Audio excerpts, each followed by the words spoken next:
So we all know that dating is so complex, but what we're about to see is a real example of how connection takes shape in real time. Megan is exploring connections with both Jordan and Mike, and what is so helpful about watching this is that we get to see side by side two very different ways people show up in dating.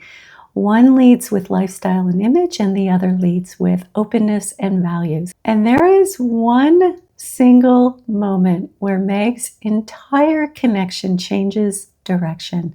And it is subtle, but it tells us everything that we need to know about emotional connection. Hi, I'm Dr. Pam, therapist and relationship counselor. Welcome to my channel. I am so glad that you're here. Thank you so much for your thoughtful comments and for being part of this growing community. And if you're new here, welcome. I am so passionate about helping you grow both in your relationships and personally. And if that's something that you would like more of, I'd love for you to subscribe so we can keep growing together. And also, I know that Love is Blind is heavily edited, and I don't know any of these individuals personally, and I am not diagnosing anyone.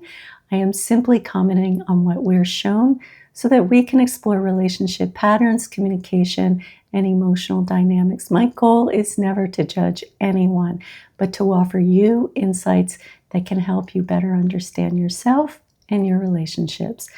Also, this is a two-part video. In this first part, we're going to focus on how connection forms in the pods, the subtle shifts, the emotional safety, and what we learn from how each person shows up. And then in part two, we will look at Meg and Jordan's relationship after the pods. Okay, let's dive in. So when we meet Meg, she shares with us that men are intimidated by her success, the car that she drives, the house that she lives in, and her overall career and financial success. She meets Mike. He shares that he is successful as well. And then Megan shares something that I found very interesting. Let's watch. Love a good schedule. I'm definitely like a perfectionist. Very like type A. So if I like leave a bunch of dirty dishes out on the island or the counter, are you gonna be mad at me? It would annoy me for sure, Yeah. but I kind of believe in like more traditional gender roles. Before I talk about Megan's belief in traditional gender roles, let's watch a bit more of this exchange. Which is surprising to hear from you because of the tech startup. And that's why I think I'm kind of an anomaly because like, yes, I've had an amazing career, but I also value, the woman being like that nurturer. And I definitely want my man to be kind of quote unquote the provider, but like the security and the safety. I think there's something to be said about a man who's like, yes, I want to take care of my woman. Yeah, I love that you said that. Megan seems genuinely drawn to Mike's career success, and at the same time, she's communicating that she enjoys being successful in business herself, while also valuing more traditional gender roles. And this is where deeper curiosity is needed, because those concepts can mean very different things to different people. We may use the same words, but they don't always have the same meaning. So when Meg says she sees herself as a nurturer, it would be helpful for her to expand on what that looks like in real life. Does she imagine being a stay-at-home parent, working part-time, or does being the nurturer simply mean that she wants to bring emotional warmth to her home in a way that she really values while also pursuing her career? There is such a wide range here that needs to be explored. Likewise, when she says that she wants a man to provide, it is so important to understand what meaning she attaches to that. Is she referring to financial, emotional safety, decision-making, leadership, or something else? And how does that fit with the fact that she already has financial stability? Sometimes I want a man who provides is actually about wanting to feel emotionally supported and not alone in the responsibilities of life. So without clarifying these meanings, it would be very easy for Mike to fill in the blanks with his own assumptions. He might assume that being the provider means working long hours, making the big family decisions, and her adapting to his schedule. Meanwhile, Meg may be imagining shared decision making and emotionally attuned partnership where providing is as much about presence and reliability as it is about earning an income. So next she meets Jordan. They talk about what they each do for work, and then Jordan shares something here that I think is genuinely admirable. I am a single dad, so that occupies quite a bit of time, and that's my number one priority. How old? 5. His name's Luca. Cute. Do you want more kids? So I actually got snipped. Oh. So I would totally get it reversed though. You can do that? Yeah. What I really appreciate about Jordan here is that he is leading with what matters to him, being a dad. And he is honest about having had a vasectomy. That level of directness is so important. He did not wait until there were feelings involved or until Megan was emotionally invested before mentioning that. He is showing up with transparency right from the start, not just about being a single dad, but also about the realities of his future and what family planning might require. He's also open to a reversal, which communicates that he is willing to collaborate and that he sees partnership as something that should be discussed and negotiated together, not just assumed. These are genuine green flags. Do you mind if I ask why your last relationship ended? I just have to pause here and say, yes, great question. I also appreciate how he asked it when he says, do you mind? Because he leaves space for her to choose whether she wants to answer that. That shows respect and emotional awareness. So historically, I used to always date like pretty old, but then that was not working out for me. And so I met this guy that was significantly younger, but like he was just not at a point in his life where he was ready for marriage or even thinking about kids. So you want to have kids super quick? Not super quick, but I'm at the age where I've gone through some shitty relationships myself and I'm ready to find my person. This is how to date on Love is Blind. They are not wasting time. They're not just flattering each other. They are actually digging in to see if their values and lives align. And this applies outside of the show too. When you are dating, pay attention to whether a person is transparent, whether they are sharing openly, and whether they are asking you meaningful questions. You are looking for balance, a balance between sharing and genuine curiosity about each other. Here's the thing, I would consider our aesthetics quite opposite, right? I drive a 2013 Kia Forte. My normal attire is black jeans, a black t-shirt, and white Vans, and you're sparkly. So how are our aesthetics gonna match? I love that Jordan is addressing their lifestyle. He is noticing that they may live differently. And instead of avoiding the discomfort or trying to impress her, he puts it directly on the table. How would our lifestyles fit together? And this question goes deeper than lifestyle. He is actually asking about acceptance. He's exploring whether they can respect and support each other's choices, rhythms, priorities, and ways of living. He's not judging her lifestyle, or he's not judging his or saying that anything has to change. He is simply opening up a conversation and essentially asking, can we accept each other as we are?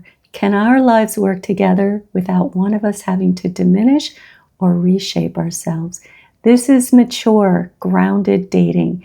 It shows that he is thinking in terms of real partnership, not just chemistry. Definitely miss Luca a little more today than yesterday. I just want to make him, proud in everything I do. When I'm dating for two, right? I'm not just dating for me, I'm dating for Luca. And, I truly want the best for him. I want to, do right by him because he deserves good role models in life, and he deserves just one more person to love him because, he's literally the best. That choked me up. And I wanted to show you this, even though he didn't say this to Megan, well, that we know of anyway. When he says that he's dating for two, that is genuinely admirable. He is dating with intention. And as we saw, he communicated that intention from the very first date with Meg. You know exactly where he stands when it comes to being a father. However, being a devoted dad is a wonderful quality, but it is only one part of a relationship. there is still more to learn about how he shows up as a partner, how he communicates, how he handles conflict, how he connects emotionally. Those are just as important to explore. I guess what I truly realized from this whole experience is that it's so important to me that I have an emotional connection with somebody, cry a little bit and feel supported. I've never been in a relationship where that's been like done, period, zero. You deserve it. Yeah. I would ask Jordan, what is it about this experience that taught you that? And why do you think you didn't have that in your previous relationships? I laugh my ass off every time I'm with Jordan. But I just, as much fun as we have, I don't think we're necessarily aligned in a lot of other ways. And I just don't see our lifestyles really meshing. But, who knows? Doubt, questioning, and staying open are an important part of dating. Megan isn't wrong to wonder whether their lifestyles will fit together. Those are real considerations. At the same time, she is also genuinely curious about Jordan, and she's keeping an open mind instead of shutting down possibilities. It's easy to close off in the moment, but here's the thing. From what we have seen so far, Jordan has not shown any red flags. Of course, we only see what is edited for the show, but based on the moments that we have seen so far, he's transparent, grounded, and she clearly feels comfortable, even playful with him. There is a natural connection there, and she's giving herself space to explore it. Hello, beautiful. That's how you greeted me on the first day. I just know that you're a beautiful person. Oh, thank you. Oh, Mike. Out of everyone I've talked to, it seems like he's the one that's got his shit together the most. And I think we're very, very compatible in that regard. I think Megan needs to pause and ask herself why she's concluding that Mike has it all together. What specifically is she basing that on? She mentions their compatibility around career success, so it may be tied to his professional stability or ambition. But if that's the case, she would benefit from exploring what having it all together actually means to her. Does it mean financial stability, emotional maturity, reliability, the ability to communicate, a shared vision for partnership and family? Assumptions need to be unpacked. A successful career doesn't automatically translate into emotional presence, shared values, or healthy relational dynamics. So the deeper work for Meg is clarifying her own criteria. What values matter most to her in a partner? What does emotional stability look like? What does relational responsibility mean to her? And how does she measure character, not just achievement? Without defining those things for herself, it is easy to mistake external success for emotional readiness. I'm just very drawn to Mike. Like, I want to be able to build an empire with somebody, and I think he would be a great person to do it. This sounds more like evaluating a business partner than a romantic partner. And if her primary goal is to build an empire with someone, then she may be headed in the right direction. But based on what she has expressed, it appears that she wants more than that. She wants emotional connection, intimacy, and shared presence, not just shared ambition. That's why I need to get married, so I can let you be the expert. So I can do the grocery shopping? Yeah. Is that what you're saying? I mean, you can do the Instacarting or grocery shopping, whatever. Are you cool with that? Yes, I've got you. Okay. What about the cooking? Watch it. I know. That was what I was looking for. Just making sure. I'll snap back at you. Earlier, Meg said she values traditional gender roles, and her reaction here shows exactly why that needs to be defined more clearly. When Mike asks if she'll be the one doing the cooking, she responds with, "Watch it," which signals to me that she doesn't want to be boxed into a stereotypical domestic role. So this tells us that when she says she values traditional gender roles, she likely means something more nuanced than household tasks. It may be about emotional roles, partnership dynamics, or feeling protected, not about who cooks dinner. Mike would benefit from asking, what do traditional roles look like for you in daily life? What does being the nurturer look like to you? What does being the provider mean to you? Is it financial, emotional, both? What helps you feel deeply respected and valued in a partnership? Without clarifying these meanings, they would risk falling into assumptions, and assumptions are where resentment begins to build. But I think with Mike, he just seems very secure in what he's doing and very composed and confident, and we are very aligned, and I think his age, honestly, is part of what I'm attracted to. You know, I've typically gone for a little bit older men. He's got his shit together, and I like that very much. Meg also describes Mike as emotionally intelligent. I didn't show you that, and we don't really know what she is basing that on yet. I'm not saying he isn't, but it does feel a bit early to draw that conclusion. So for you, how do you actually tell if someone is emotionally intelligent when you're first dating? We usually see emotional maturity most clearly in conflict. How someone handles stress, misunderstandings, or disappointments. But because conflict often comes later, here are 2 early signs to look for. First, balanced conversations. Do they share vulnerability? And do they ask you thoughtful and meaningful questions? Is there a natural back and forth rather than one person leading the whole conversation? 2, how do they respond to your vulnerability when you share something personal?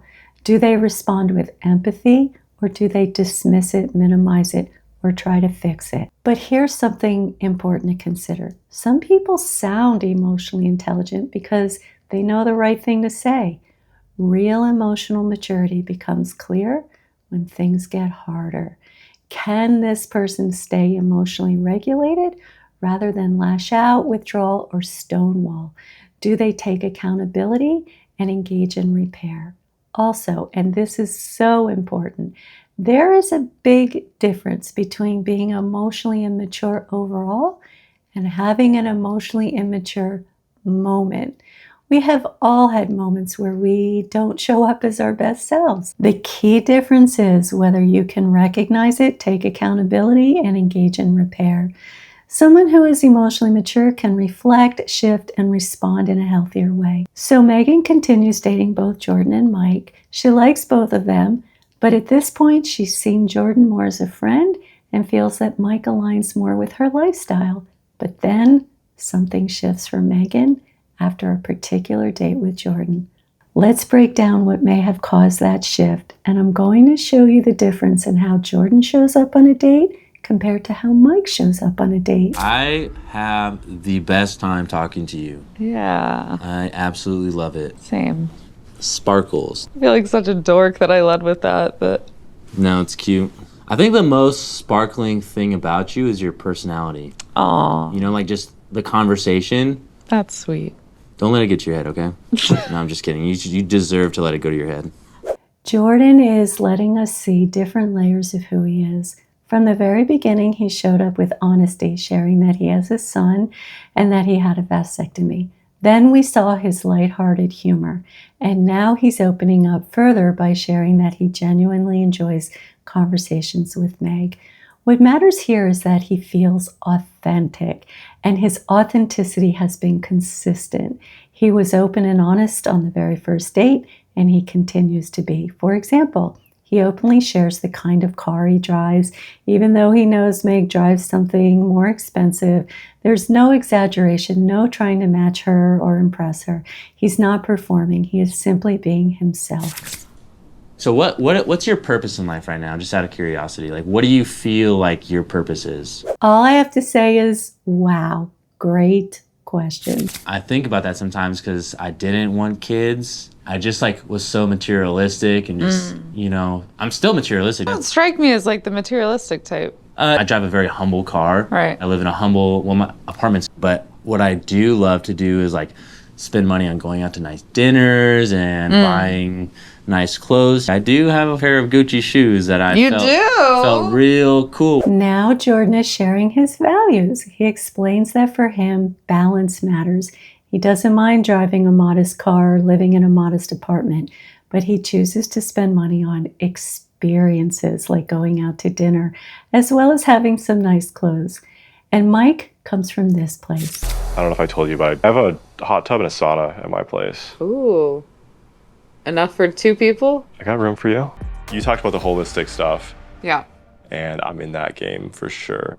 I'm part of this larger, call it a tribe, but it's a national thing. There's a bunch of guys that are like wealthy that are part of it. I want to be very clear. This comparison is not about saying one person is better than the other. It is simply to show you how two people are presenting themselves differently, so that when you are dating, you can pay attention to what feels most aligned for you. From what we've seen so far, Mike appears to lead with shared lifestyle and accomplishment, which makes sense given how much those values matter to him. Jordan appears to lead with personal values and identity, which reflects what matters most to him. Neither approach is inherently better. They simply approach connection from a different space. Some people connect first through shared goals and lifestyle compatibility. Others connect first through personal sharing and emotional presence. What matters is which resonates with you and supports the kind of partnership you want to build. That matters to me is I'm like, I can go to the store and buy Luca $100 worth of Legos, and I'll drive a shitty car my whole life if that's what it takes to buy Luca the Legos he wants, you know? Do we want to stay on this topic of kids? You know, I did get a vasectomy, and right. It is reversible, but there's still like that little percent that it's not, you know, or wouldn't be successful. How would that make you feel? Jordan shows a lot of respect when he asks Meg how she would feel if the vasectomy reversal didn't work. When he asked, how would that make you feel? He's not trying to smooth it over, convince her that it'll be fine. He is inviting her voice into the conversation. And that tells us something important about him. He respects her needs, not just his own hopes. And we have seen this theme in him from the beginning. He said he would rather drive what he called a shitty car so he can buy his son the Legos that he wants. That's not just about spending, it's about prioritizing the emotional needs of people he cares about. He values the well-being of others, not just the appearance of having it all together.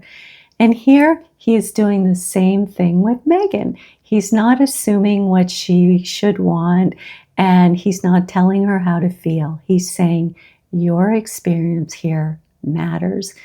That is subtle, but it is a meaningful sign of emotional consideration and relational awareness. I just know when I have Luca, I'm like, I'm gonna say I love you till the sun comes up, till the sun goes down, you know, and like sometimes they're like, why do you say that to me so much? I'm like, dude, because I love you, dude. Oh, yeah.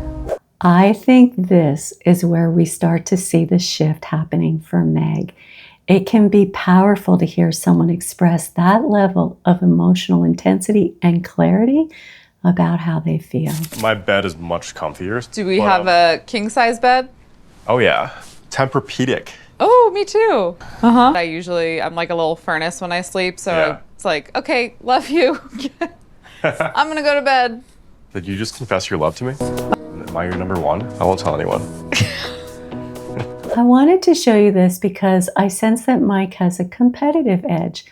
Competitiveness isn't necessarily negative. It can be linked to drive, ambition, and determination, and that may be part of what draws Meg to him, especially around career.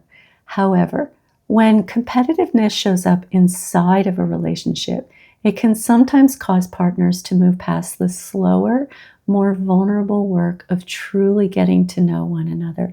Instead of curiosity, the dynamic can shift into trying to prove something, proving you're successful, proving you're desirable, proving you're a good catch. So the question for Meg isn't whether competitiveness is bad, it's how does his competitiveness show up relationally? Does it create pressure or performance? Or can he slow down, stay curious, and stay emotionally present? In contrast, Jordan doesn't seem competitive. He's not trying to impress. He's simply offering who he is. Neither approach is, again, inherently better. It comes down to what feels grounding, safe, and connective to you. This one surprised me. This was the one I was like thinking about friend zoning, but like I was for sure gonna write him off, but he surprised me today. I don't know. I mean, I would never go for him in the real world. Mike is everything I've wanted and everything I've gone for in the past. And that's where I'm like just a little confused. Jordan touches something in Meg, and this is the moment where something shifts for her internally. She knows the type of man that she usually gravitates toward. Historically, that pattern has not led to the kind of relationship that she wants. But with Jordan, she experiences something different, and that opens the door to the possibility that the kind of partner she needs may not look like the type she has chosen in the past. What's also interesting is how she shows up with Jordan. We see a softness, playfulness, and openness in her that we don't see as clearly when she's with Mike. Now, it's possible that those moments simply were not shown to us. Editing is always a factor, but it gives us something valuable to think about. When you're dating, pay attention to how you engage with each person. Do you feel more open or more guarded? Do you feel like you can be your authentic self emotionally, intellectually, playfully, or do you feel like you need to perform or manage how you're being perceived? People don't just bring out parts of us, they create the emotional environment where we respond to them in a certain way. And while no partner will meet all of our needs, it is important to notice who helps you feel most like yourself.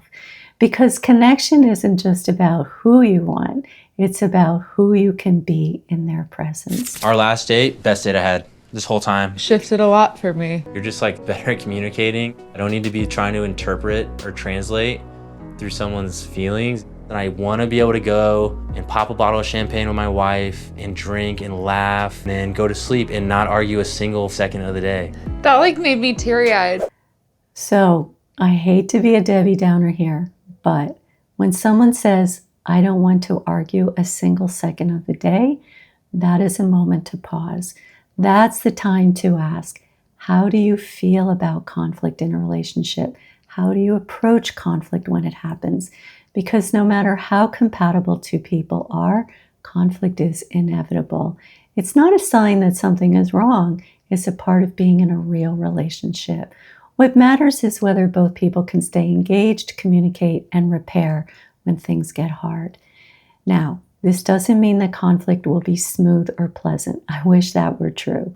But when emotional maturity is present, conflict becomes something you can work through together rather than something that pulls you apart.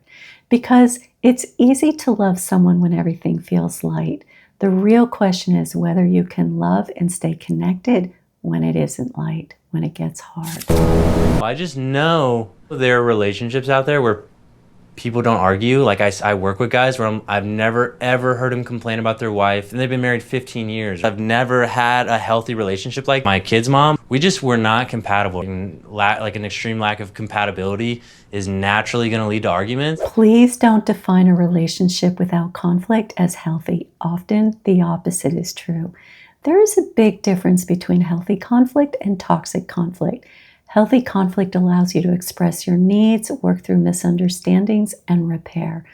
Toxic conflict involves blame, defensiveness to an extreme, disrespect, or shutting down. And it is often the case that no conflict at all means issues are being avoided, minimized, or pushed aside. That kind of avoidance tends to create resentment, and resentment becomes toxic in a relationship. Conflict, when handled with respect and emotional maturity, can actually deepen intimacy. So, let's talk about one more very important part of a relationship: trust. You're dating two guys that are trouble right now. What? I don't even know what you're talking about. Do you know who else I'm dating? I just know you like trouble. I think you know, Mike. No, I have no idea. You should tell me. I want to see if you're going to be honest with me. I already know. Jordan. Okay, there you go. There you go. Look at us building trust together. So Mike appears to test in his interactions. He said multiple times, I'm just testing you, and acknowledges that again here. As a guy who doesn't really throw his heart out there a whole lot, and just kind of super calculated about everything, and I try to just know what I'm up against at all times. It's tough. I want you to want me like I want you. I mean, how are you faulting me? I'm not faulting you. I'm not faulting you. I'm just testing you a little bit. When someone tests rather than speaks directly, it often points to uncertainty around trust. Testing is a way of gathering information without having to be vulnerable. It's like saying, show me that you're safe before I show you who I am. But here's the important part. Trust is not built by testing someone. It's built by being willing to be seen. Testing puts the other person in a position of having to prove themselves. Vulnerability invites the other person to connect with you. So the question becomes, can Mike shift from testing to communicating his needs directly? So what we're seeing is that Mike is trying to create trust by monitoring Megan's reaction instead of simply sitting in the uncertainty of not knowing where she stands. And because he really wants her, it makes sense that he looks a bit tense here. Waiting for someone to choose you can feel vulnerable. The takeaway is this: when trust is developing, the ability to tolerate not knowing is important. If someone needs reassurance before the relationship has had time to form naturally, that can place pressure on the connection rather than strengthen it. Are like struggling with like having multiple connections, and I just feel like I got lucky, like so lucky. Yeah. I mean, I will tell you, I do have another connection. Oh, do you?